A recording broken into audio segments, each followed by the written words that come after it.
everyone, my name is Hilary Rosado and this presentation is about participatory culture.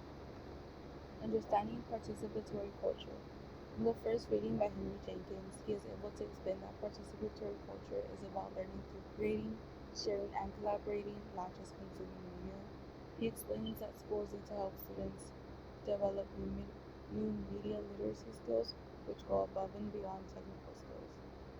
In Chapter 2, Jenkins focuses on what it really means to enable participation. He describes participatory culture as one that's open, collaborative, and supportive, where everyone's contribution matters. But not all students, however, have the same access to these opportunities. So schools need to create inclusive environments that encourage participation instead of restricting it. Jenkins identifies three major issues that affect how students participate, and it is very much demonstrated in Chapter 1, where there are different examples of different students being actively participating. So the first one is the participation gap, which refers to unequal access to technology. Moving on, then it's the transparency problem, where students may not immediately recognize how media directly influences them. And lastly, the ethics challenge, which is about acting responsibly online. Rebecca Black's reading connects directly to Jenkins' ideas. She is able to describe how fan fiction communities online are very much powerful learning spaces.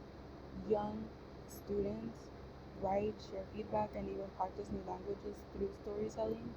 It really shows how online participation can build literacy and confidence, specifically and particularly for English language learners, and how writing online can help students express identity and creativity. Connected learning. The videos by Henry Jenkins and Mimi Ito both discuss connected learning. Jenkins explains that participatory culture encourages students to get involved rather than to only take in information. Jenkins says that explains very well how teachers should act as open sources, and meaning that they should be flexible and willing to include technology to guide students better. Mimi Ito talks about how learning online can be friendship driven, messing around, and geeking out. Her idea of connected learning helps bridge informal and formal education, showing that students often learn best when their personal interests are part of the learning process. Reactions and reflections. After engaging with these readings and videos, I realized how important it is for teachers to embrace technology and feel comfort in using it rather than staying away from it. Before this, I already knew that belonging is important for students, but now I see how participatory culture actually helps build that sense of belonging, especially when students feel their voices and creativity matter. At the same time, I don't think technology should completely replace traditional learning. While it can increase opportunities, we need to be very careful about how deeply we rely on it. Personally, I learn better with hands-on and in-person interaction. So I think finding a balance is very much important.